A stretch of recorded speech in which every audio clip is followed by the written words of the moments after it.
This is not a get rich quick. This is a get rich for sure plan. But that's going to take time. There are certainly days, I'd be lying if I said there wasn't, where I get tired, where it's a lot of work and it's talking to investors and it's looking at another property that you don't buy, but you got to still look at it and talking with investors. And that was not an hour that I would rather have that hour back. That investor's never going to invest with me. They're not a great fit. But you just keep going down the road. It's one of the things I've learned is you can't just focus on the end goal. You have to focus on the daily work that will get to your end goal. You just got to stick it out and keep doing the work. It's a lot of work and it can get tedious and tiring, but it does have that huge potential for not just me and my family, but for our investors, right? To see a huge return, to see financial stability. What is going on, everybody? Welcome to the BizDad Podcast. Today, I am thrilled to chat with Chris Collins. He and I met, 2018, I think it was, we were talking about right before we started the recording, at a real estate conference. So looking forward to kind of digging into a little bit more about your background, understanding a little bit more about who you are on a personal level, besides just the real estate stuff that I see on the social medias and stuff. But Chris, if you can, go ahead and introduce yourself. Tell us about your family and tell us about your business. Well, thanks for having me on, Adam. I appreciate you. My name is Chris Collins. I live here in beautiful Newport Beach, which is Southern California, about an hour south of LA. And I am a lot of things. I'm a father, I'm a husband, I'm a musician, I play the drums. I have a background in the entertainment industry. I'm a creative person. I love music and television and art. And my business that you would see day to day is I run a multifamily syndication company, which is a long fancy term, which means that I get groups of investors and we go out and we buy apartment complexes together all over the country. And so my day is typically spent either looking at new properties, doing due diligence on new properties, what we call asset managing on properties, talking with investors, being on events like this, speaking at events, speaking at conferences, and occasionally I still edit some reality and unscripted television shows here and there. Oh, wow. So I still keep that part of my life going, but it's no longer the main thing. I now focus all my time on real estate investing. So that's me in a 20-second nutshell, and I'm sure we can go off from there. Absolutely, we will definitely. Can you tell us a little bit about your family as well? Right. So I'm married to my beautiful wife, Carly, and we are high school sweethearts. We got together at the end of high school, and I went to school down in San Diego. She went to school in Irvine, and I think we both kind of had this idea of like, well, we need to be independent and we're going to college and we should, live our own lives. But then we found ourselves driving back and forth an hour and a half, 2 hours to see each other all the time. And we realized like, look, this is for real. This is working still. Neither of us were interested in going and finding other people. We were at college. Mm-hmm. So she ended up going and moving to San Diego to a different college. So we were together all through college. Then came the big moment of what happens after college. And I moved up to LA to work in the TV industry. And for her, it was like, are you going to move to LA too? Like, are you going to make this move with me? And so she decided to go up to LA, got her master's in social work. And I worked in the television industry, and we got married 1 or 2 years after that. And we've been together ever since. And we have 2 beautiful children here, and it's great, man. I love being a dad. I find there are definitely these phases of being a dad that I've grown through as my kids have grown up, and I've now started to get a lot more involved at my son's elementary school and finding fulfillment there. And it just kind of puts into perspective all this effort and work that I do and when I do my work. And I'm fortunate in my real estate career that I get to work from a home office. So small things like when my son comes in and say, hey, can you come play basketball? I can go, sure, let's do that. Let's do 10 minutes of that. Yeah. Take that moment rather than what I would typically do, which is say, I'm busy right now. I'm in the middle of something. For the most part, I can step out and do that. There's certainly sometimes I can't, but So it's been a great journey. I love being a dad. I love being a husband. I'm like so proud of our relationship. I put it up against anyone's. My wife and I are rock solid. And Bring it. Totally. We talk about it all the time, and we put a lot of effort into it. And man, I can talk about being a husband all day. So yeah. I would love to chat with that for a second more, right? So my wife and I talk about how we wish that we would have started having kids sooner, right? So, and really we started having kids 4 years after we got married, but you didn't start having kids till 10 years after you got married. So was there a deliberate conversation on when you guys wanted to start having kids? Like, I mean, you started early on kind of realizing, no, like we're kind of each other's thing. Like, this is great. And then you got married, and then you waited 10 years to have kids. So what was the, thought process behind that? Well, I would say the first 5 years or so of that was more deliberate in the sense that we really enjoyed our life together. We went on a ton of trips. We went to concerts like 3 nights a week. We would go out and get dinners at 1 a.m. Like, we really enjoyed being just a couple out to take over the world in LA. And then, to be honest, we were hoping and planning for kids, and it just was not happening. God had other plans, or it just took longer, and we just kept praying and kept asking for children, and it was not happening. And I'm sure you've heard this story a million times, but the minute we were kind of gave up on the deliberate, intentional, we need to be in control of this, we got pregnant. And so we were so grateful when our son came around, and I tell him all the time, like, how much he was prayed for and how much he was asked for and how grateful I am that he's here. And he doesn't quite get what that means, you know what I mean? But as a parent, and when you start getting around other adults who find these same challenges, that like kids don't always just show up when you're ready for them. And it's been a great understanding of control for my wife and I, because we were very controlling people. So yeah, I would say that's kind of how that happened. Half of it was our version of the story, and half of it was just life happening the way it was.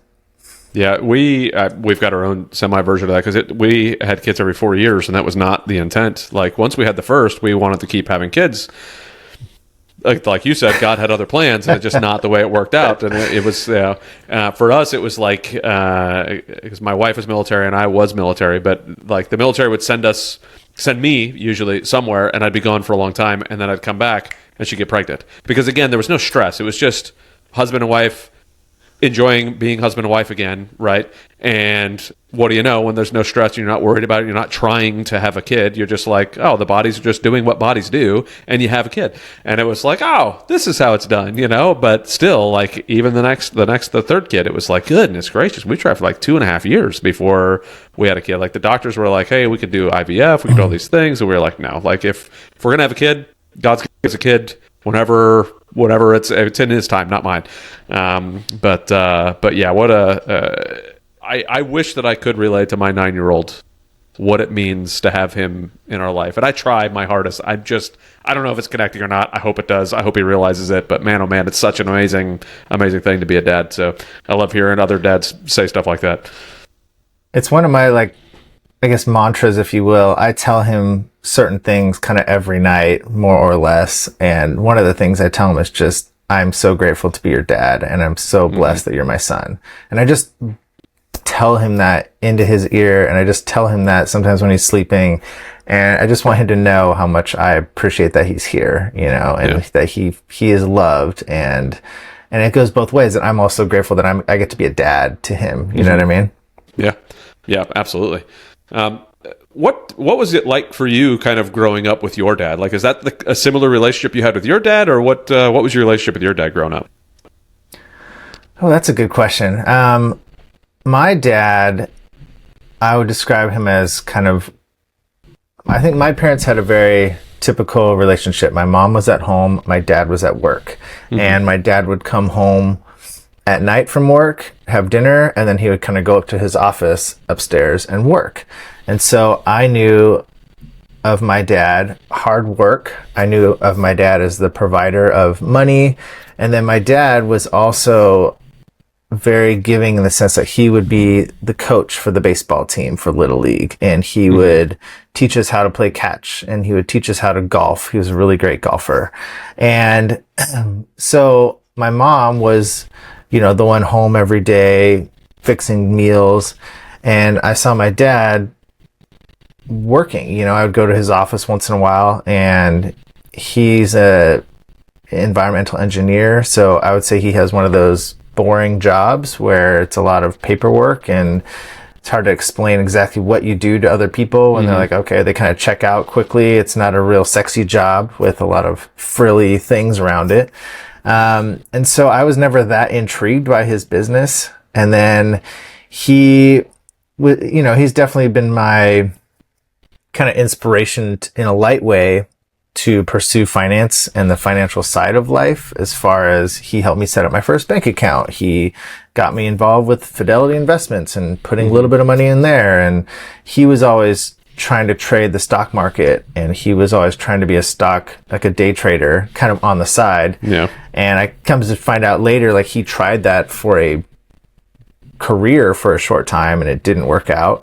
So I've always seen him, he's always talking about stocks, and it, in its own way, it was the inspiration for me to get into investment real estate, because I saw that the stock market does not work if you're not an expert. Even if you try to be an expert, sometimes it's not very promising, and it can be very hit and miss. And I've experienced that as I've kind of modeled after him. Hey, invest in the stock market. I'll invest in the stock market. And I realized that doesn't always work the way you plan it to. And me being someone who likes to control and plan things, I found that investment real estate does. Yeah. For the most part, I can plan something and see a business plan play out. So that was, I'm still close to my dad. He lives across the country now, and we talk fairly often. And, I think it's been nice to have somebody that understands finance and I can have open conversations with as I get older. And, I don't bring him challenges necessarily, but I can kind of talk about my business and have a conversation that goes both ways, I guess. Yeah, that's awesome. When I was listening to that, I'm hearing like the stock trading side of the house. I tried doing that same thing, thankfully, before I had kids. So, because I was like, oh yeah, stocks are where it's at. Like I'm totally going to do that and trade stocks. And I started losing money, and I was like, wait a minute, this is not. I was like, emotionally, I couldn't, because it goes back to that control thing. Emotionally, I was like, I would look at the stock like every single 5 minutes, and I was like, I can't. Like, what is happening? What is happening? What is happening? And I would like pull it out and like lock in my losses. Like, and it was just such a difficult game for me to play. Where real estate was much more of to your point, like I can plan things. I can understand what a business plan is. I can work it out. I can't just at the drop of a hat sell this property because something went wrong. Like, no, this is something I am actually able to control a lot more of. So, I was like picturing myself as your dad for a moment. Like, oh yeah, that's totally.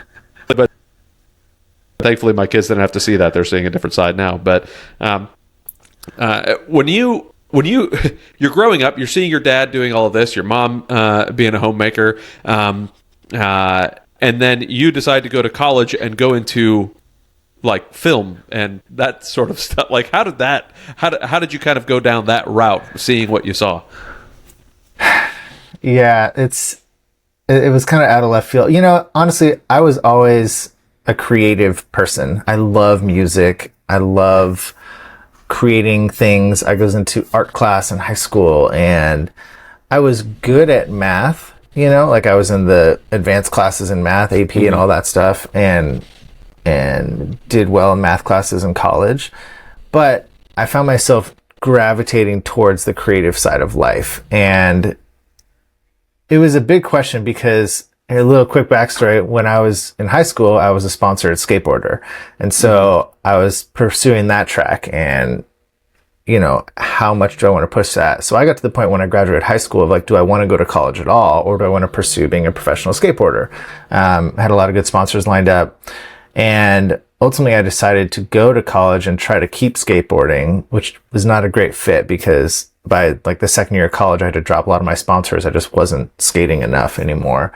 But I kind of appreciated that idea of like pursue your passions, like I didn't want to, I never had the idea to go to school for business or economics or math. It wasn't even in my radar. My radar was all about creativity and art. So I went and I started with a digital art major and then switched that to film and video because I really enjoyed making skate videos. And this is when, I'm going to feel really old right now, but this is when computers were starting to have video editing capabilities on them. And I was playing with those, and Photoshop was a new thing. And so I was playing with all these toys, and I was just enjoying doing that. And so, looking back, I would say getting a degree in film and video is a total waste of time. It's not necessary at all. You should just go and make videos. But, I used it to my advantage. I went and got internships, and I went and worked at companies that were making professional quality videos, commercials, and I got an internship up in Los Angeles. So I would commute from San Diego to LA and work for MTV. So I kind of made it work for me because I was always entrepreneurial and saw the business side of life, maybe from that influence from my dad, just seeing him run a business. But yeah, I could see as a parent, if you're running a business and your kid says, hey, I want to go make videos, essentially, today that might be more of an accepted path, but back then it certainly was not the safe play, I guess. But I don't know, bless their heart for encouraging me and just supporting me to pursue that passion, I guess. Yeah. There are like 7 different tracks I want to take down on that one. So I'll just start with this one, though. Like, obviously, no, I'm going to take a different track. You get done with that, right? You're doing all of this. You're working with MTV. You're doing all this video stuff. When the heck did you say, "Hey, let's look at real estate"? Like that. Man, that is such a drastic. I'll tell you exactly when. So I can tell you the moment that it was. So here's the deal: in television, all the people who work in that field are freelance, not employees. They're just freelance gig workers. So I'm an editor. So editing, we get hired for 4 weeks or 12 weeks or 18 weeks or 24 weeks. And we get paid by the day. So if you work 4 days that week, you get paid 4 days. If you work 5, you get paid 5. And there is no such thing as benefits or retirement planning or health insurance. It's all just you do whatever you can to look after yourself. So the problem, though, is we all get paid pretty well in that industry, enough to feel that you have a comfortable life. But because everyone in that field is all creatives, no one thinks about finance, this big term of finance. And I always did, because I've started companies in the past. I've started businesses. I paid attention to where money flows. It's just kind of part of my DNA is keeping track of the business side of life. So I kind of saw this business of television going on around me. I saw money kind of flowing in and out.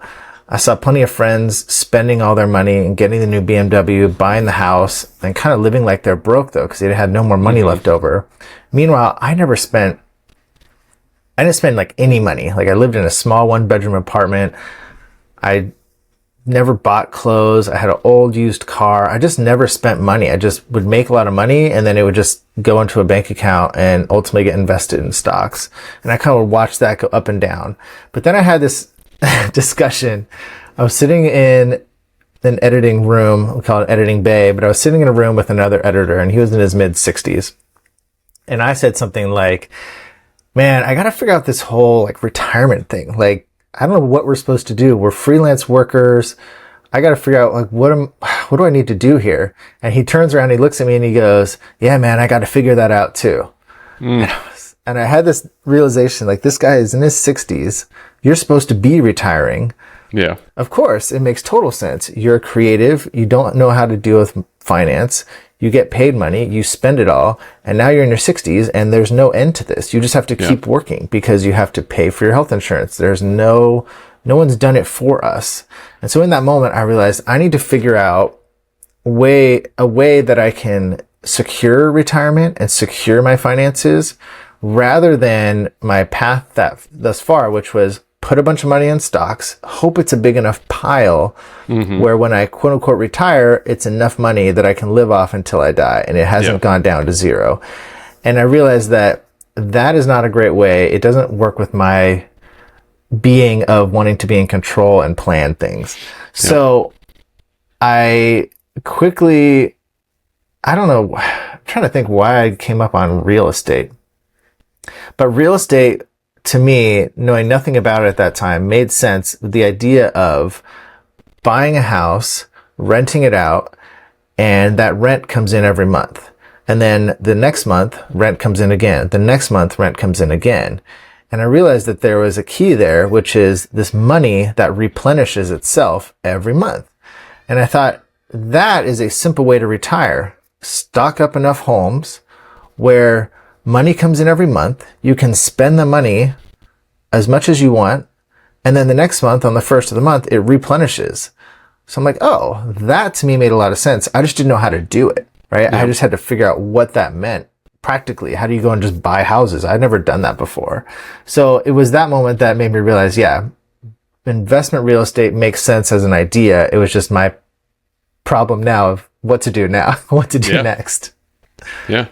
No, it took me marrying my wife to figure it all out. I love that you actually sat down and did it. So what I usually tell people is there's some sort of, and in this case it was that 60-year-old coworker, right? There's some sort of, you have a wireframe on what life looks like based off of your previous experiences, and as you continue to move throughout life, you look at things through that wireframe. You create the image of your life through that wireframe until something comes and changes that wireframe. For me, it was getting married. For you, it was having that conversation and going, holy crap, that's me in 40 years if I don't figure this out, right? I got to do something. Like, I can't have that. Like, this doesn't make sense. So then something sits down and breaks apart what it is that we thought we were supposed to be doing versus what it is that we know we now need to be doing. So it to me, it made perfect sense to jump into real estate. Once I did, like I said, lost that money in the stock market, my wife was like, no, really, like, real estate is something we should be looking at. I'm like, yeah, whatever, honey.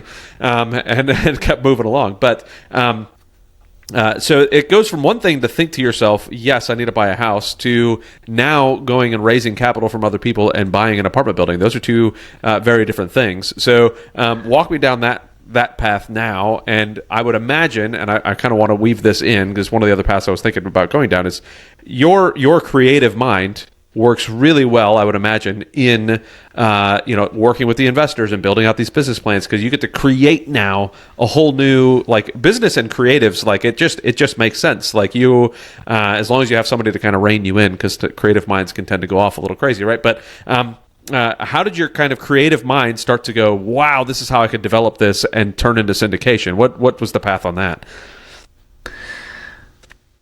Well, that was a very organic and natural growth that happened. It wasn't a plan I set out from the beginning. I did not look into real estate and go, I'm going to buy apartment complexes and raise capital from investors and we'll buy them as a team. I went simply to, I'm going to buy a house and rent it out. And so, but what I did learn very quickly on was I don't want to own one house. I never want to own one house, because the minute it's vacant, 100% of my income is gone from that property, and vacancies happen all the time.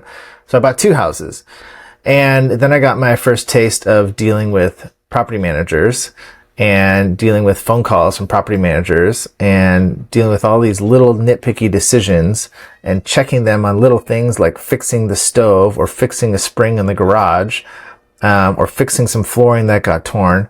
And I realized, man, this is a very tedious task to own single family homes, because I had this plan to have a lot of them, right? Not just have two. I wanted to have 50 or 100 homes. And I realized, man, this is a lot of work. There's got to be a better way. And so I started a new research path and learning about apartment complexes and investing in multifamily syndications. I learned that individuals don't typically buy apartment complexes. Groups of people buy apartment complexes. You can walk down the street anywhere you go, and most commercial real estate is owned by groups of people, investors, and then someone at the helm, someone in charge called the operator or the syndicator. And so I started meeting people that operate and run apartment complexes. I started learning the business plan of how the apartment complexes run and what it means to invest in those. And then I started investing money into syndications as a passive investor. So I was learning the business, and then I was investing my money in the business. And then I got to really learn the business, because when you have your money invested in these large apartment complexes to the tune of $50, $100, $200,000, you really pay more attention to what's going on. You read the emails that are coming out, telling you updates about your property. So I was in the investing space. I was in these deals. So then what started happening is I would walk around at the office with my other television workers, my other editors, producers, and the conversations would typically go, hey, what did you do this weekend? Right? Oh, I went to this new restaurant. Oh, I went to this show. Oh, I hung out with my family. Chris, how about you? Oh, I just got back from Texas. We were checking out a new property we were buying. Oh, and typically people, if they hear that and they don't know anything about you, they think, oh, you're buying a house? Like, are you moving there? Are you buying an investment property? And I remember this great conversation. I was like, oh no, we just bought it was a 192 unit complex in San Antonio. And you see their eyes just bug out of their brain, right? Wait, you bought a what? I'm like, well, yeah, we're buying an apartment complex. Like, I bought single family homes before, now we're buying apartment complexes. What, these people are shocked. What do you mean you're buying apartment complexes? That makes no sense, right? You're just another editor working down the hall. We went to dinner. You went and bought an apartment complex? And so I'd explain, like, well, I didn't buy it, right? I'm invested in this apartment complex. I'm an investor. I'm part of a group of people, and we're buying it as a group. And so then came the next logical question from these people, which is, oh man, that sounds awesome. I should be invested in real estate. Can you teach me that? You're my friend, Chris. Can you teach me? I want to do that too. I'm supposed to be invested in real estate. And I find that a lot of people have that mentality, right? I'm supposed to be invested in real estate, but I don't know how, or I don't know what to do. I don't know where to start. It's overwhelming. Do I have enough money? What am I supposed to do? Chris, can you teach me? And then I'd have to have this hard conversation of like, man, this is year 7 for me of morning, noon, and night learning real estate from scratch, investing hundreds of thousands of dollars, failing through, seeing wins, flying around the country, meeting people, building up a network of individuals that I can call on, rely on, invest with, ask advice of. Man, how am I supposed to teach someone this over lunch? I can't teach them anything significant over lunch or dinner. So what I ended up doing was I realized, well, look, all these people want to be invested in real estate, but they don't have the time or the ambition to go do what I've done. So why don't I form groups of investors and I can bring them into deals that I'm going to invest in? So I talked to some of the operators that I've been investing with, and I said, hey, look, what if we partner up on another deal coming up, and I'll bring some of these investors who are asking me if they can be, invested in these same deals. And so we went out and tried it. And so I basically let all my editor and producer friends know, like, hey, we're buying another apartment complex. I'm investing in this deal anyway. If you want to come along, great. If not, no problem. I'm doing it anyway. But if you want to ride along with me, here's why I think this is a great deal. Here's what I think is going to happen. Here's the business plan. Here's what we're doing. And so right then and there, I kind of formed my own syndication company just organically because people were asking for it. And so after we bought the first apartment complex, I thought, well, what if I make this more of a business? What if I intentionally go out and talk to investors and raise awareness about what I'm doing?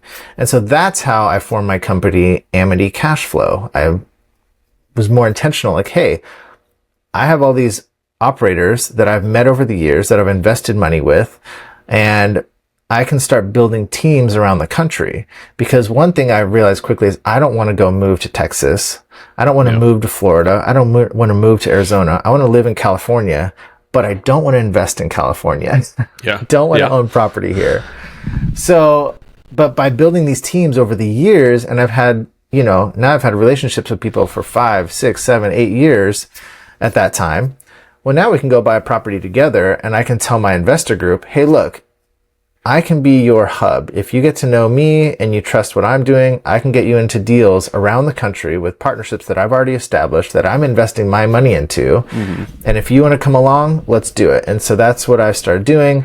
And that's kind of the long version of how I started my company, why I started my company. I realized that I can help people in a more meaningful way than just teaching them. Because when I teach them, a lot of people get overwhelmed. Yeah. They decide this is too much. I don't want to go and try and do all that. Oh man, my good friend Chris is doing that and can handhold me along the way. Great, let's do that. And so that's why a lot of investors come to me. They know that I'm putting my own money in these deals. They know that I speak in pretty plain English. I don't overwhelm them with jargon, and I'm doing it myself anyway. So they can ask me candid questions and I'll give them realistic answers. Yeah. So that's where Amity Cash Flow started, and that's where we're at now. From there, it just kind of grew, actually, as I started talking to more and more people intentionally. I started going to different conferences and meeting investors. Investors would find out how much real estate I'd actually done at that point. And man, today it's 2024, and this year we bought property 20 and 21 for the portfolio. Nice. So that's the story so far. That's really awesome. Yeah, and I think that the progression. So especially in that boom of the syndication in 2017 to 2021, it was like this massive. Everybody was a syndicator, and it was like I'm going from nothing to I just bought 7,000 units this year, and it was like what is happening? But then we saw those people with those 7,000 units, a lot of them starting to falter and things going wrong, and the deal's not working out, and all the issues with the partners, and hearing the wind out there. But when you seem to have taken deliberate steps and worked through the process already, you started where you needed to, you kind of understood that, you moved on to the next step, and you brought people in that way, and I think that allows for a lot more stable, long-term business than it does just it's the I don't know. I felt like there for a little while, the syndication felt like that get-rich-quick thing for a lot of people, and it was like, no, that's not how this works. Can you luck out and do that? Yes, but that doesn't mean that it was all about your skill and knowledge that a lot of people seem to think it was. There was, I don't know. But I love that. No, you were you're right. Slow and methodical on it. Yeah, and slow and methodical is definitely more my way of life, and it comes honestly from my skateboarding background. As silly as it sounds, when you learn skateboard tricks, you have to learn one trick and then you build on that trick before you build on it, and then you build and you keep going from there. You can't just move to the most advanced tricks. One, you won't be able to do it. Your body won't have the muscle memory to do it. But two, you'll get hurt because you're trying bigger things than your body should. So I would learn slowly and slowly and slowly.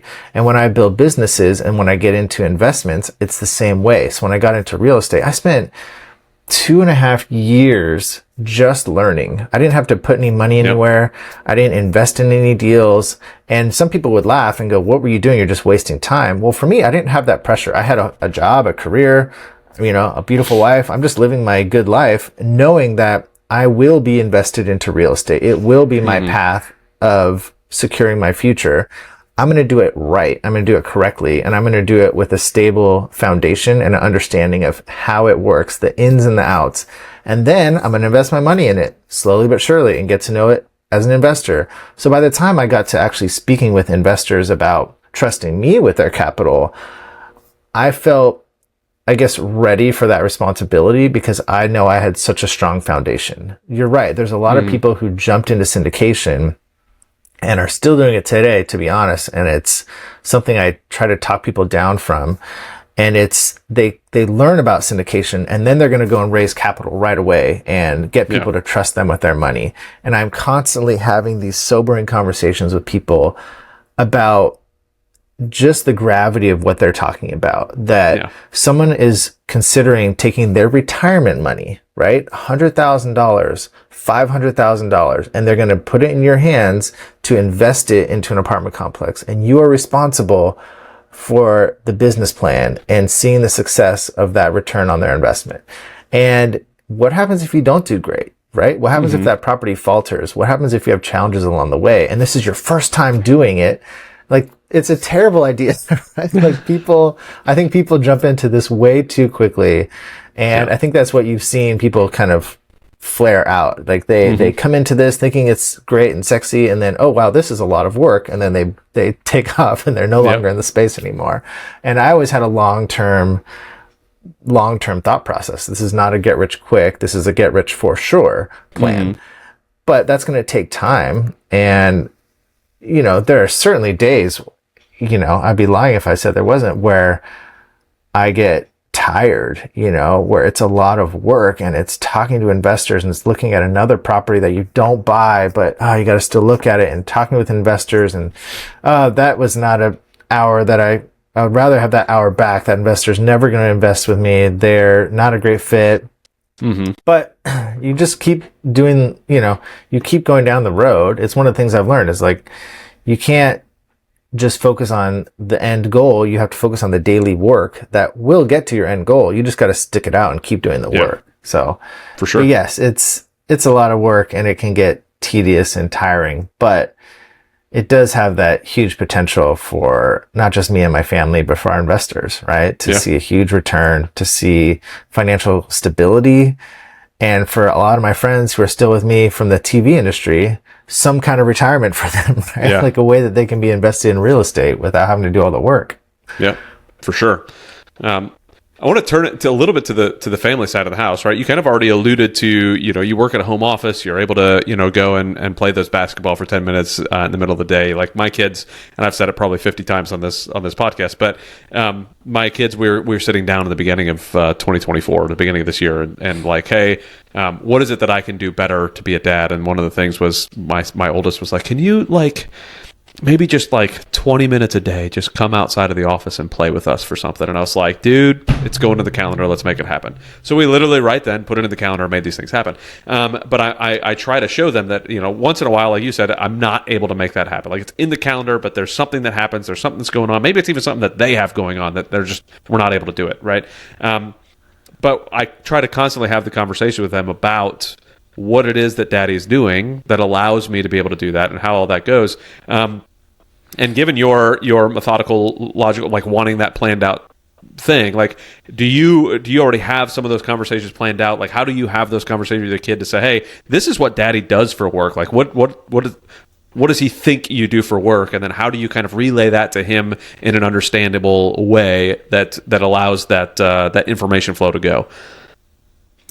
That is a great question, and it's something I'm pretty proud of, I will say, because my son, who's 9 now, for probably the last 2 years, he could sit down an investor and walk them through the business plan of a multifamily syndication. Nice. He could walk them through how we find properties. He could talk about that we get a loan for these properties. He can talk about how we fix up these properties, how we have a property manager, how we gather groups of investors and we buy these properties and then eventually we sell these properties. He can walk you through that whole plan.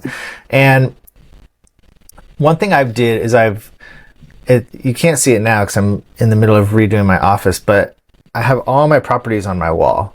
Okay. So he constantly walks in my office and looks up on the wall and sees properties like large apartment complexes, and then every once in a while a new one gets added and a new one gets added and a new one gets added, and he understands we own properties, we're an investor in these properties.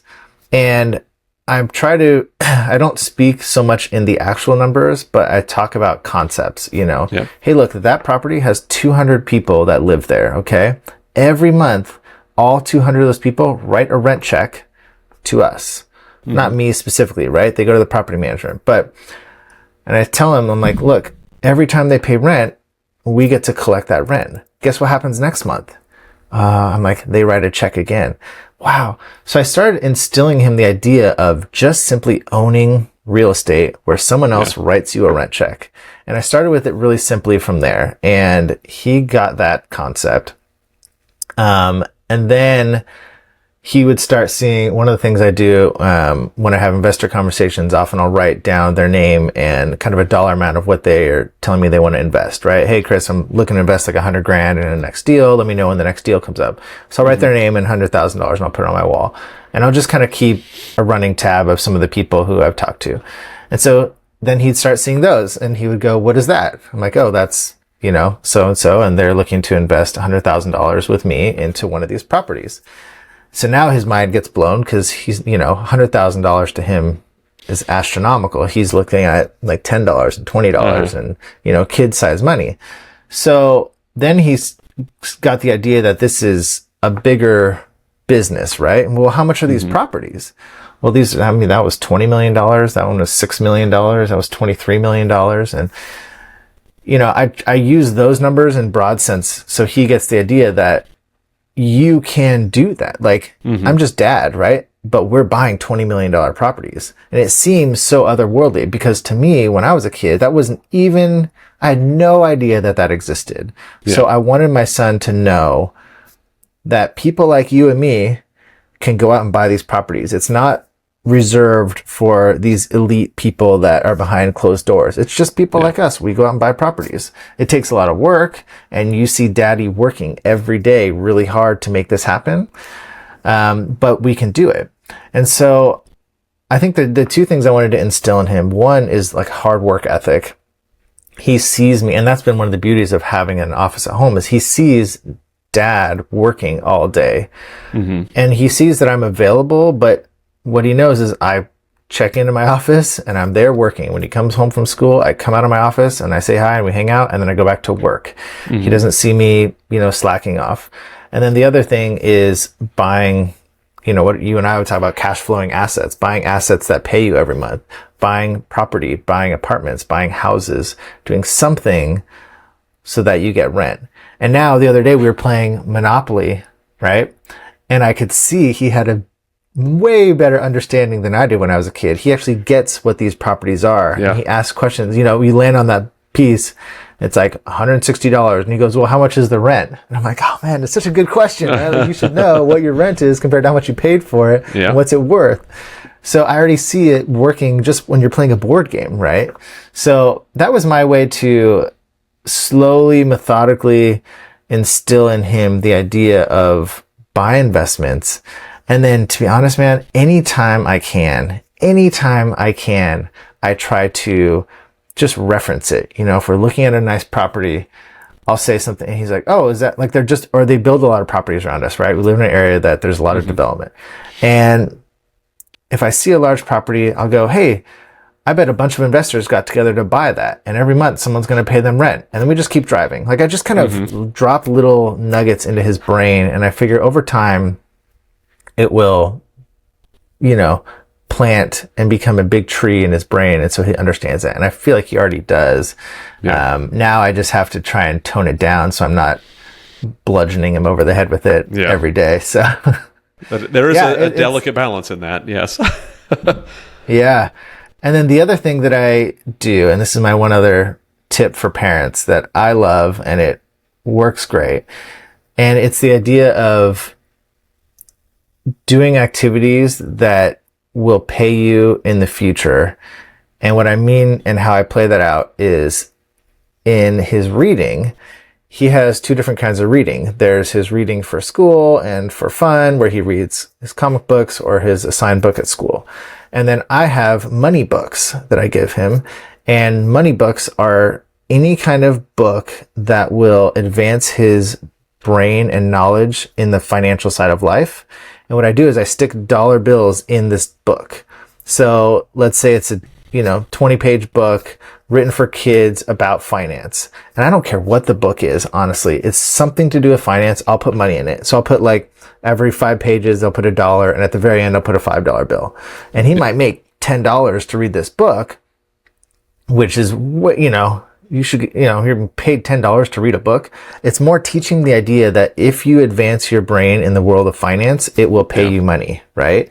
And any book I can find. So even this summer, we did a lot of summer reading, and I found books that were about like how social media works or like protecting your brain against that, like books that will advance your brain. I would put money in those. So he's got money books and he's got fun books. And so that's been a great way to, I don't know that he quite grasps the idea that a money book will teach him financial skills in life. He just knows that if I read this money book, I get paid money. So that's been something I started doing, and I'm pretty happy with so far. Yeah, I love that thought process. And do you have any, for my own selfish reasons, any books that you recommend for the kiddos, especially around that 9-year-old age, on money books? Not that I can name you right now, but there's... Well, what the dickens, Chris? Jeez. I know. I found it. I'd have to look it up and get back to you. But there was a great book that I started with that I kind of got this idea with, and it was written by a kid and his dad, and it was like cartoons the whole way through. And the problem is it was like too advanced. It got through all the concepts that you want to learn, like credit and investments and debt, but it was almost like too advanced for a little kid. But I still had him read it. And then the other book that he got into is called The Visual MBA. I'm looking over there because my books are way over there and I'm strapped into this microphone. But The Visual MBA, and it's literally like, I bought it when I was getting books on MBAs and like learning business, but it's visually all these concepts about business. And you and I would get something different out of a page than a 9-year-old would get out of it, but he still gets the idea when he reads through it. And so that's a pretty, heavy book for a kid, but because it's drawings and colors and cartoons, he likes to read through it. So that's another one that I've been giving him, and he kind of goes in phases of reading that. He'll read it for 3 days and, I think I give him like $1 to read it and then $1 to rephrase what he read for that page or that. I think it's like a 2-page chapter, quote unquote. So The Visual MBA. I like that a lot. It's another good one. I will definitely look up and play with that one. Like that's a fun one. My son loves to dig into books, and that's one of the things he says that he likes a lot is reading. It's if we can get him to either stop climbing trees to come down to read for a little while or whatnot. But when he does sit down and read, he loves it, and he loves reading to his little brother. So they've been reading like the Way of the Warrior Kid books, which are awesome, and highly recommend for like. Helping your kids with their mental processes and how they work through things. I don't know if you've heard of the Way of the Warrior Kid stuff, but no, I haven't. It's awesome. So it's I'm drawing a blank on it. Jocko Willink, you know who he is? Yep.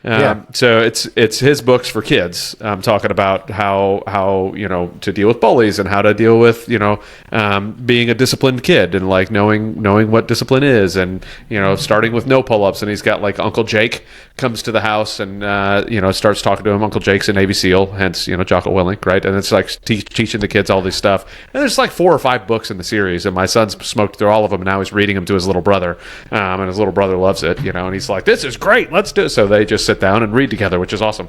Some other books that I bought. So I started homeschooling my kids last year. So we're in our 2nd year of homeschool now. And so I started trying to find all types of books that I can like have them read and look through. And there were the series, The Tuttle Twins. It's more of a libertarian type of, it comes from like a libertarian vantage point, but talks about money and finances and how businesses work, and like even like how manufacturing, like they look at a pencil and say this pencil needs to be manufactured, and it's a book walking through how manufacturing works, so you can kind of learn a little bit about business. So those are ones that I also often recommend to folks, but I love being able to just kind of pour into them and figure out what it is they like, what it is they don't like, how it is that we go through it. Like my wife thinks I'm a little crazy sometimes, which I think is okay. It's okay to be a little crazy. So I am interested kind of how does the relationship between you and your wife work when it comes to this type of stuff? Like what kind of conversations do you guys have to say, hey, this is what I'm trying to get at? Like my wife came up to me the other night, was like, hey, so every night for dinner now, we'll sit down and go over our highs and lows for the day. And then once a week, I'll ask them, hey, tell me about look at the Barr family values that we have up next to our dinner table. And I was like, all right, tell me this week what one of these values you saw in somebody else in the family, so that we can all kind of go over the family values together. And with the highs and lows, she was like, what is the idea with the highs and lows? Like, I don't, and I was like, all right, well, my goal with highs and lows is really just to get them talking about their day. I want to understand how they think about their day, what's good to them, what's bad to them, what excites them, what doesn't. And it just starts the conversation so that we're not like watching TV while we're eating dinner. So, she and I, like when she's really curious, like, I know something's going on in your brain, Adam. I have no idea what it is. Can you help fill me in? So I always am curious on how, like, people who think like me and are doing that, like, how does it work with your spouse? What kind of conversation do you guys have about this? Man, I love you describing your family and how you set that up. It's just great. Sorry, I'm taking a little sidebar here, but I find that being a dad and parenting is very difficult when you're a good dad. When you put a lot of work and effort into it, it makes it hard. It makes you think through things. It makes you challenge yourself. You're constantly analyzing how your day went and how things went, good or bad. And I can see that that's probably how you operate. You're intentionally having these conversations with something you're trying to get at, not something specific, but I want to hear them talk. And so here's how I'm going to get that conversation moving. And I always say, man, it's easy to be a bad parent. You just put on the TV and give them a microwave meal and go back to your cell phone and scroll social media, right? That's the easiest way to be a parent. But I don't think your kids are going to get as much out of it. So your kids, I can already tell, like they're going to, like we have this conversation with them 20 years in the future, what did your mom and dad instill in you? They'll have a whole bunch to say, right? Because you're intentionally being a dad. For me,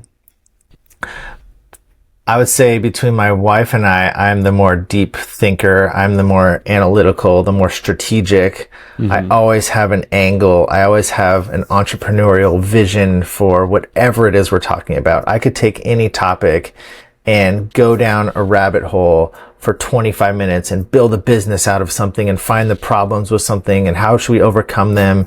And it can get exhausting for her, because my brain is just always going, and I love learning and I love growing and I love thinking about things. But the way that we've kind of found a happy medium and the way that I really come to rely on her is, one, I communicate excessively. I like to give her an insight into what I'm thinking about, whether it's that day, that month, that year with our business. And so she really understands our business that we have pretty intimately. She gets it. She, just like my son, she could walk any investor through a syndication model. She could pitch them a deal. She could walk them through the business plan. She knows the business, but she doesn't deal with it day in and day out. Her job is to take care of our family. And so the way that we work, I often call her like my backstop, or my I don't know what else it'd be. Like, I'll bring her ideas and she'll reflect back to me her thoughts, but then also she just asks me great questions that make me reconsider the way I'm thinking. And she's called me out on so many times when I am very excited about an opportunity, and she can tell that I'm excited about it, and she can tell that I'm probably turning a blind eye to some risks in the deal that I shouldn't be getting into. And she's amazing at asking me simple questions, or just simple statements like, oh, it seems like you're really pushing the numbers, or like, seems like you're kind of just ignoring that side of it, or do you really know that enough about the partnership or have you done enough deals with that partner yet? Like, things like that, like simple questions that make me, oh, you're right. Like, man, I should, okay, hold on. And then I go back and I rethink everything. And then she's also, great for me because I will be talking at my son about, I reference my son a lot because my daughter's only 1 year old. So she hasn't gotten to this yet, but I'll be talking to my kiddo about finance and about, he wants to start a lemonade stand. I'm like, great. So, if you did the lemonade, but if you hire someone else to do a lemonade stand, then you can afford lemonade stands. And I go down this whole thing, and she's like, tranquilo, right? Chill. So she's quick to kind of rein me in and, find a good balance. But, I definitely I'm the financial leader in the family, and that's fine. That's okay with our family. And she is the great vice president of that and helps me to, check myself when I'm going down too much of a path. And, that's based I think that's based on a foundation of communication that we've built in our life. And I know that you are really proud of your relationship with your wife. I'm the same way. And I think a lot of that is because we've spent so much time intentionally building an open line of communication where I can say something and she knows I'm not being critical of her. I'm just brainstorming. And she knows she can say something back to me that I won't take it personally. I understand that she's brainstorming back with me. And so that's how we progress our business life and our family life in a significant way without getting in big blowout fights or taking things personally. We know that it's all about progression and seeing the better good at the end of the day. Yeah, I think that the one thing that I tell people all the time, like there's always the statistic like, oh, like most marriages fail because of finances. And I say, no, they fail because of the lack of communication around the finances, right? Like the communication is almost always the reason why something falters, right? Whether it's a relationship of any sorts, 90% of the time it's going to be communication that makes it falter, right? So if you could figure out how to communicate well with each other, I think it's going to make a massive difference. Same thing with communicating with your kids. Like just today, I had to apologize to my kids because of my inability to communicate well with them. I did a poor job communicating with them, which led them to do a poor job communicating with each other. And I was like, hey, like this is like all three of us now are in this predicament because it started with my inability to communicate well with you guys.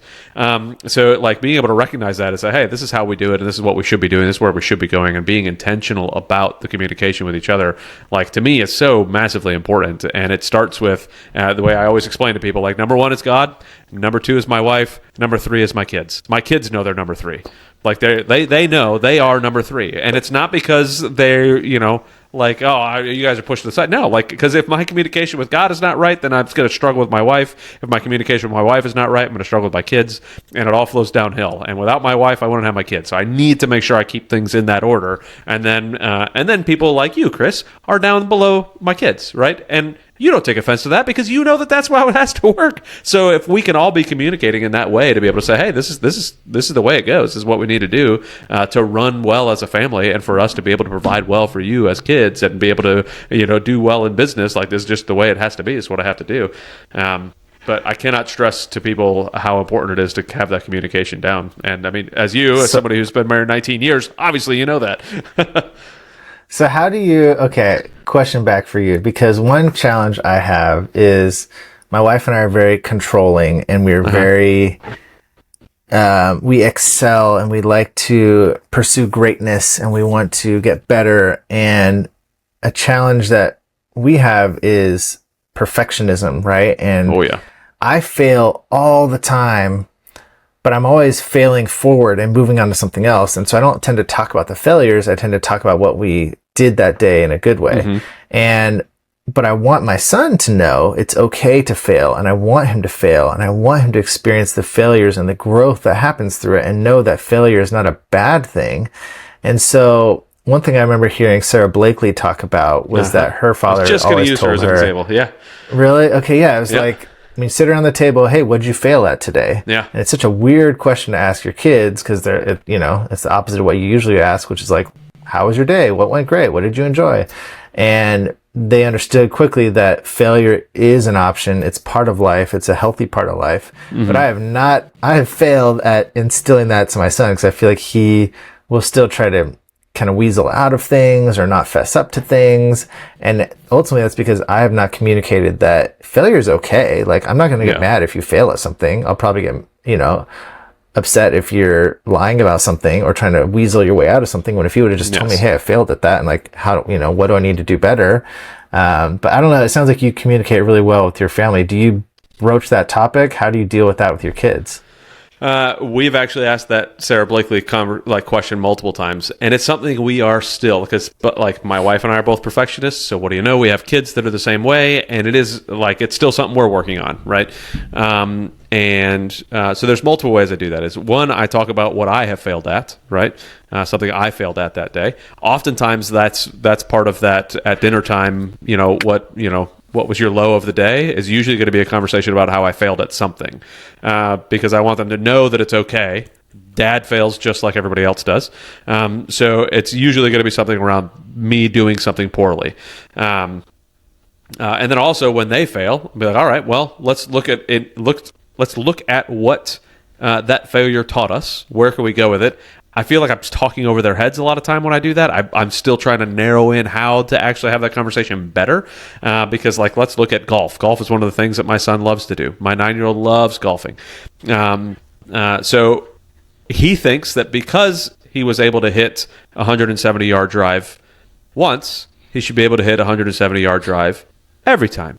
And if it's not on the 1 square foot of fairway that he intended to hit it on, then it was a failure. And it's like, that is not how the game of golf works, or the game of life. Like you have a plan in life, and it's not always going to go that way. Like if you're going in the right direction is really all we care about. Yes, I want to be on the fairway, but sometimes you're going to be in the rough. Yes, I wanted the business to go this way, but sometimes it doesn't. So I just try to always have those conversations about where I have failed, which is why, like, even today, like I was telling you, I told him, hey, I did a poor job communicating well with you guys, which is why you're now communicating poorly with your brother. That's a failure on me. And oftentimes my son's like, no, it's okay. I'm like, no, it's not okay. Like, it's okay that it happened, but it's better now that I identified. It's not okay for me to continue, because now if I do the same thing over and over again, that's a failure. Like, that's where it's unacceptable. It's where I now figure out what I did wrong, correct it, and move forward, because again, that failing forward is where it's at. But I tell them all the time, fail often, fail forward. You could fail a bajillion times, I don't care, as long as you're failing forward and you're learning from it. So I don't think it's fully sunk in yet, and I honestly don't think it's fully sunk in for me yet, because I still get hit pretty hard by some of those failures, like they hurt still. And even though I know that I learned from it, it's still something that I could dwell on myself. So I'm saying all that to say, I don't really know, but I'm hoping I'm doing the right thing, Yeah, I like that idea of using the highs and lows to address it. But then I think something important you said was like, okay, cool. And what did we learn from it? Because that's ultimately the fail forward concept, right? It's like, if you dwell on your failure, then you're just going to get depressed. But okay, great. You failed. Moving on. What did you learn? How are you growing out of that? So I love that. I'm gonna implement that. I wrote that down. So I think it was, of course, yeah. Thank you for asking a question. It's always nice to have the questions thrown back. I think it was, now I'm forgetting his name. Real muscular guy that, he's on the school all the time now. Yeah, you and me. That's of course it, right? He does school games now, and he does all the, Alex Hormozy. Alex Hormozy, thank you. So he was talking about, like, I'm going to butcher this, I think, but anxiety is like the problem of too many options, and depression is the problem of, like not choosing the right option, like feeling like you didn't choose the right option. So if I could try to look at, okay, what are our options here, and work through them, right? And then not dwelling on the fact that we made that mistake, right? Because if you chose the wrong option, because there's always a wrong option, but it's only a wrong option, again, if you dwell on it, right? Like you said, like if I focus on only that, then it's going to be a problem forever. Like it's going to forever be a problem. No matter what, it's going to be a problem in this business, it's going to be a problem in the next business, because I'm only focusing on that instead of where I learned. Where if I could look at it and go, okay, well, what did I learn from that, and how can I address that better when the anxiety is coming next, and I have a bunch of other options, I don't choose the wrong option again. That's how I learn. That's how I get better. That's where I go on these things. So I'm always trying to take those business ideas and bring them to the kids, and not always does it stick. It's, again, those are failures too, but I learned that, okay, well, that one wasn't the one that is going to help them out. When I get that look from my son, it's like I have no idea what the heck you're saying, Dad. Got it. Yep. I totally need to find a different direction. For me, it's like I'll be hammering on this, whatever it is, financial topic, business topic, and you see him kind of looking at you, and as soon as you finish your statement, he's like, cool. So I want to go skateboarding. He just quit, immediately changes the subject, like you weren't even talking, and you're like, okay, clearly going over your head, I'll stop. Yep. You're right. Let's go outside. Next subject. Moving on. Let's go play. Yes. Yeah, I totally get it. Yeah. My son's got to the point now, though, where, he's, my oldest, that is, the 5-year-old, not so much, but the 9-year-old, he's gotten to the point where he'll be able to tell me, like, right now is just, I'm not, like, he paused his, something he was working on. He had 4 minutes left in this school thing, and I was like, why aren't we finished the last 4 minutes? Dad, I'm just like, my brain is not being able to focus right now. I just need to step away and go do something else for a minute. And I said, all right, go ahead. Go do whatever you got to do. Like, if you are recognizing that it's something else, go walk on the treadmill, go run outside, go ride around the block. I don't care. Do push-ups. So he timed himself on how many push-ups he could do. So he knocked out 52 push-ups in 53 seconds. I was like, well done, buddy. Well done. But it was like, hey, let me figure something else out that is going to change my brain chemistry. Obviously not how he's thinking about it, but that's what he's doing. He's changing his brain chemistry. So I'm hoping that I can take credit for that. I don't know. We'll see later on if he gives me credit for that or what. But I love it. I love being able to watch him work through all that stuff. So when I want to go back to the relationship side of the house with you and your wife. What kind of conversations do you have about what it is that you specifically want to get out of? How do I want to word this? I like to think of how I'm raising my kids in a couple different ways. One is they're like my own little businesses, right? Like I'm the CEO of these businesses at the moment. We're kind of still like my 1-year-old and my 5-year-old very much still in the startup phase. My 9-year-old, he's getting a little bit more independent. He's not quite a startup, but he's also not quite a functioning business yet on its own. Still very much needs the CEO, super involved. My goal by the time they're 18 is I become a board of advisors for each one of them, and I'm no longer the CEO. They're running their own life, right?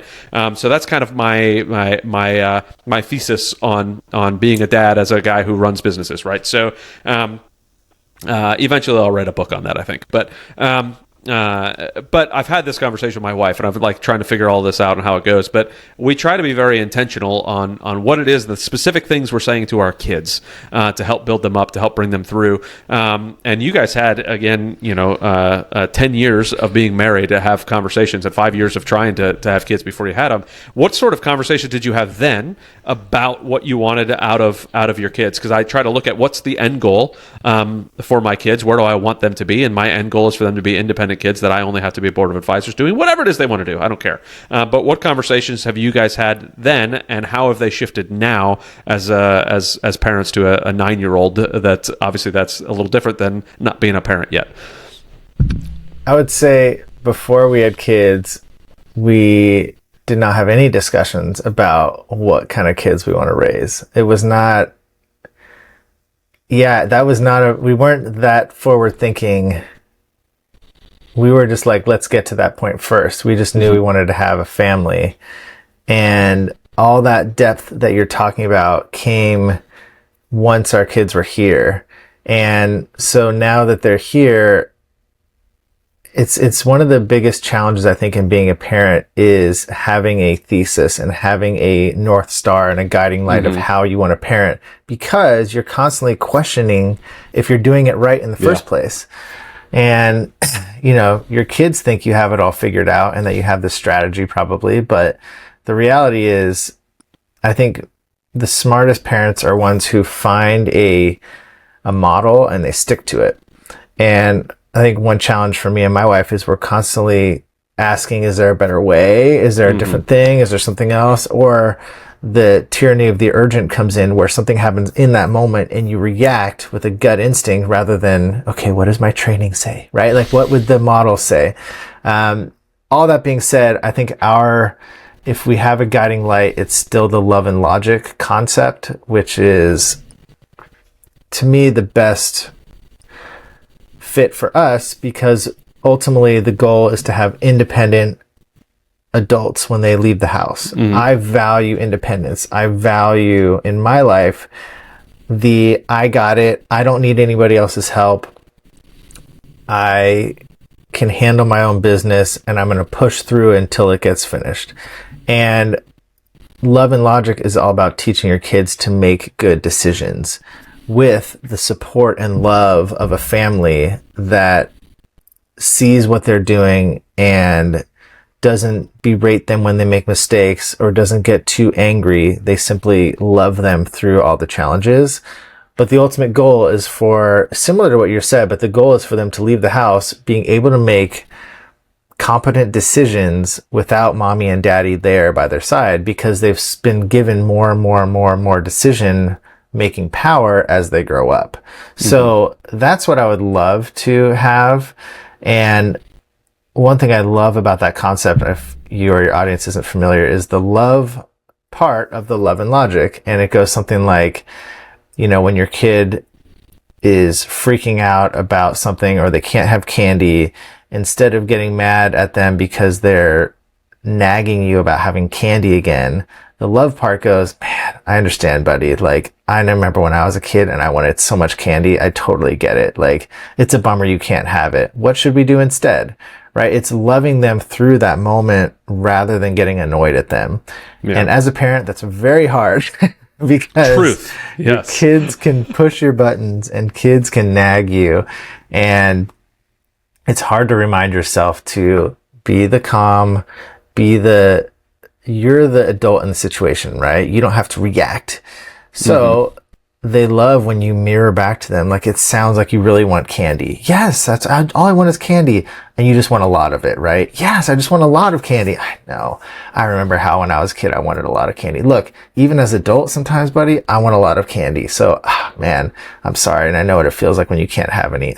And just for them to feel heard and to feel understood and feel loved in that moment allows that redirection of like, cool, so what are we going to do instead of candy, right? Like, we're still going to have the same result, which is you're not getting candy. I'm not giving you a bunch of candy, but it's a different version of the story than getting loud and angry at them because they keep bugging you, because that's just the reaction that they're getting a reaction, so they'll keep pushing your buttons the next time. Yeah. So that would be that's what I want for our family. You know, that's what my wife and I both agree on. It doesn't play out on a daily basis. But it's always one. Wait a minute. You mean you're not a perfect dad? You're not a perfect. I need to get somebody else on the podcast then. If you're not the perfect dad, you got to work on that. Dickens, you said something that reminded me. I can't remember the doctor's name, but he used to be on with. Boy, I'm really struggling with names today. I've just started a fast, and I'm guessing that's what it is. So I've got zero food for a while, and I'm like, my brain is not functioning as well. So I'll blame it on that anyways. But Dave Ramsey. So Dave Ramsey had this doctor that used to be on his show a lot. And this guy, I can't remember his name, but real big guy. But he's done a bunch of different trauma things, and he's done all sorts of different stuff as a psychologist. But I was listening to him recently, and he was talking about when he's communicating with his kids, one thing he does not say is, "You're making me angry right now." He's like, because you are the one who controls whether you're angry or not, and you're now giving the power to your kids, telling them that they have the ability to make you angry, which is also communicating to them that somebody else has the ability to make them angry, right? So it's one of those and you were saying it's not so easy, and that's the first thing that popped in my head, because sometimes I'm like, don't you stop it right now? And it's like, no, like, I chose anger in that situation. Like, I need to be the adult and rise above that and say, no, I'm not going to choose anger. I'm not going to choose reaction. I'm going to choose response. So let me respond appropriately in the situation. And that's not, again, always very easy. It's very easy to say while we're in this conversation, not so easy to happen. Like I literally have. So this is a Halloween costume that my son has asked for no less than 77 times over the last week. Like, because he was waiting for it to come in and waiting for it to come in. Has it come in? Can you check it again? Can you check it? I'm like driving down the highway. He's like, can you check to see if it's arrived yet? I'm like, we're in a different state. We're literally, it doesn't matter if it arrived at our house. It's not there. Like, you gotta stop, you know? So I had to kind of, hey, like, compose yourself. He's really excited about this. How do we communicate it? Now it's going to sit there until you're able to relax and be like, compose yourself in the right terms, right? So that's why it's still sitting here, is all this. And it's like, man, I got to think, like, there's so much stuff to think about. The easiest answer would have been, it's arrived. Take the dang up thing and get out of my face. But it's like, that's not going to teach him the right things to do and how to control himself and how to work through these issues and how to know when the right time and the wrong time and all this stuff. And it was like, man, oh man.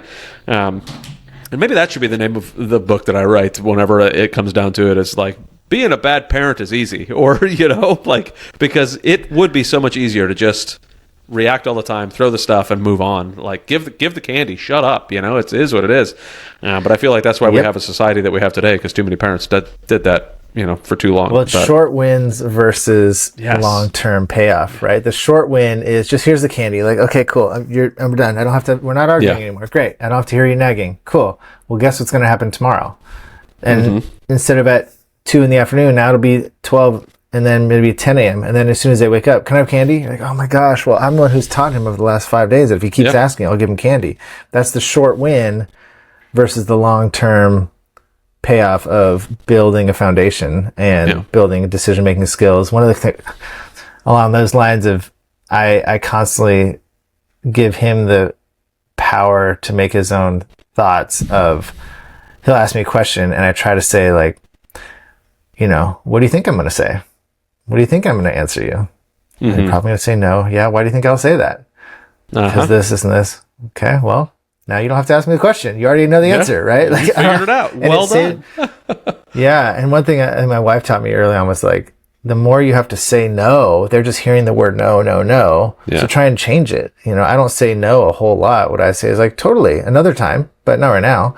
You know, can I have this candy? Absolutely. Not today, but yeah.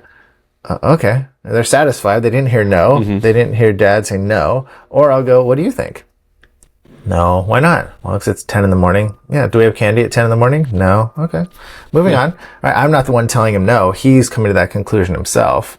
And I hope in a subtle way that teaches him how to process things in life for him. You know, that when he comes across things, he doesn't have to rely on someone else to tell him. He can process it. What do I think is going to happen? What do I think should happen? What do I think they'll say? Okay. Now act accordingly. Yeah. I've started to try to do the same thing with even, they've got more and more responsibilities in the house. And we have a dog, and they really wanted a dog, and I really wanted a dog. I'm not going to lie. I love having a dog in the house, but the dog lets us know when it needs something all the time. Like, he'll bark if he needs to do something. Like, he's supposed to do certain things, but he's a puppy still. He's only 1. So like, I'll start hearing it, and the kids are like, "Would you stop? Would you stop?" Ah! I'm like, "Hey, what time is it?"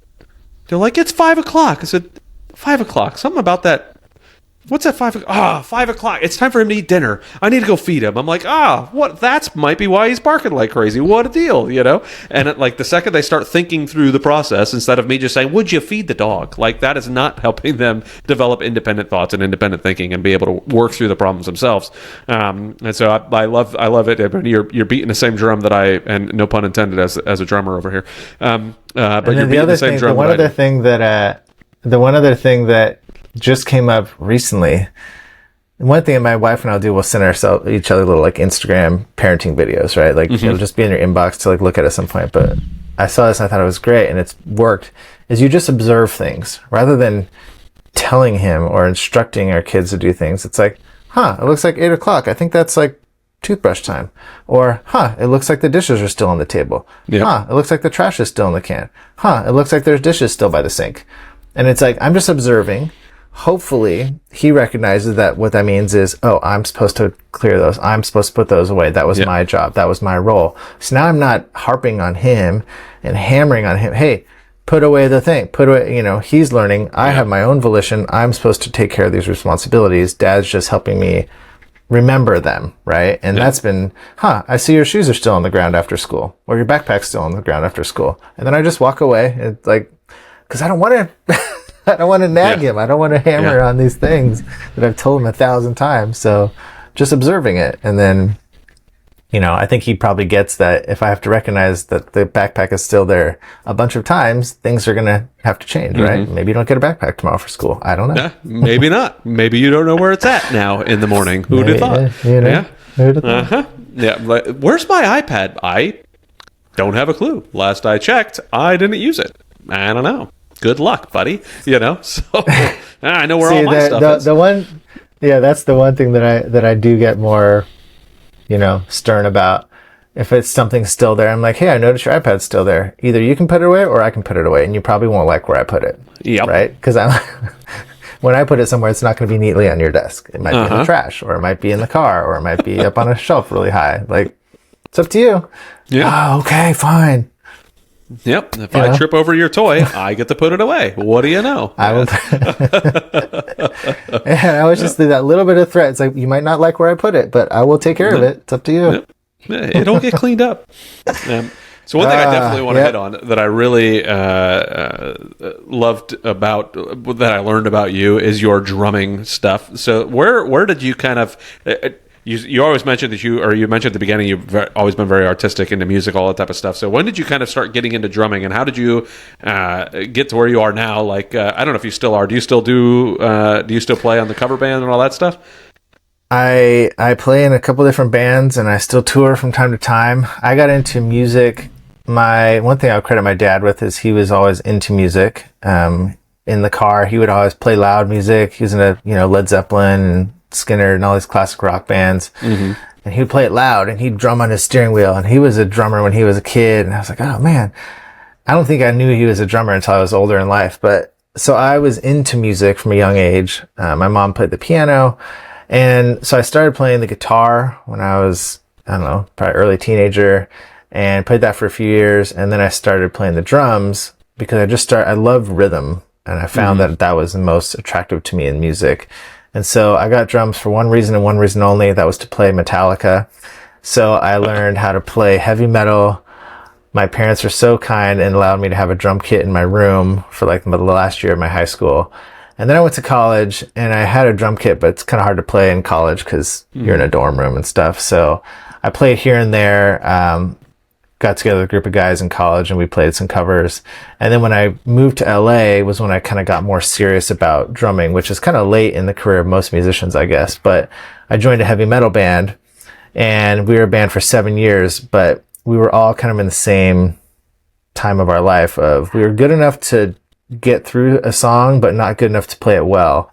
So we were all growing quickly and we played 3 nights a week and we started playing shows after about a year and playing heavy metal music with fast feet, fast hands, a lot of, hands and feet doing different things at all times will increase your chops dramatically. Yeah. So after playing in that band, I jumped into, I played in 10 or 12 different kinds of bands over the years. I played in dance, like electronic dance rock bands, pop punk bands, more hardcore bands. And then I played in a Blink 182 tribute band playing as Travis Barker. And this year would be our 10 years playing as a band. So that band, I went and toured the country tons of times, been all over the place. And it was super fun to be a drummer in a touring band. But then at some point, I, had a family along the way. I'm gone for, 5 to 12 days at a time, touring, and then come back. And I got to make up a lot of work that I missed when I was gone. And so eventually I had to stop playing in that band full time. And now I'm in the band whenever they need me, we'll go play shows. But I don't have the responsibilities of being in the band. And nowadays I also play with this DJ rapper duo called the Hotel Lobby, and they're more of an EDM. We do like an EDM live show. So we'll go to Vegas and play, and they'll be, on the turntables and rapping, and I'll be over there providing live drum sounds. So those are kind of the things I'm still doing. And then I'm kind of always talking to different bands about filling in for them, like bands that I've met over the years. And they're like, hey, we need a drummer for this gig. Can you come up and play? Do you know the songs from this band? Yeah, let's play. So I still play. I play probably 2-3 nights a week. And it's just not my profession. It was never my profession, but it certainly was more than a hobby. Let's say that. I mean, when you're touring around the country and looking at the finances and making money from it, it's a serious endeavor. But nowadays it's very low on my priorities list, and if I ever need to skip rehearsal to be with the family, I just hang with the family, or if I'm just too tired and I just don't go, or if I don't want to play a show, I don't play a show. I turn down shows all the time because I'm just like, I don't want to drive that far, or that doesn't sound fun, or that's going to be a random bar gig and no one's going to be there. I don't want to do that. But when you're in a band, you have to show up and play the gigs anyway. So that's where I'm at now. It's such a huge part of my life. I love music so much, and I love the drums, and it will always be a part of me. I don't think I'll ever stop, but I like where I'm at now, which is it can be fun. It's just fun for me. And, I certainly have the professional moments where I go out and tour, but that doesn't have to consume my being. Right now I'm not thinking of a gig that I have to play or some set I have to learn. It's just, if I want to go have fun, go do it. That's where I'm at now.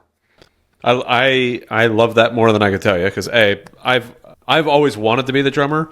My sons will always remember me being the dad drumming on the steering wheel, because I always will do that. I can't help it. If a song's on and I know it, I'm going to sing it, and I'm going to play my representation of what the drum beat should be, not the actual representation of what the drum beat is, because I'm not a drummer. But the fact that you're saying, hey, like this is something I absolutely love, I'm passionate about it, but my family, what my point in life right now means more to me than that, I think is a true testament. Is not necessarily why I asked the question, but I love that was the response to the question, because it's one of those things that when you put being a dad first, when you put being a husband first, sometimes we're not going to do some of the things that we used to always do and love doing.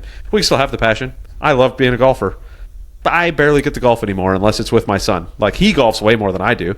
But guess what? Like, it's more important to me to be here in my house on a Saturday morning playing with my kids, doing something with them, than it is to go be on the golf course. So, and I never got paid to do that. So I had one of the most impactful conversations of my life with my best friend, whose name's Andy, and I go to him all the time with things. We're in such different parts of life. He doesn't focus on the same things I focus on, and vice versa. He's a lifetime military. I'm a creative doing finance and all this stuff. So when we talk, it's this very dynamic conversation because we come from such different parts of life, but we've known each other for so long.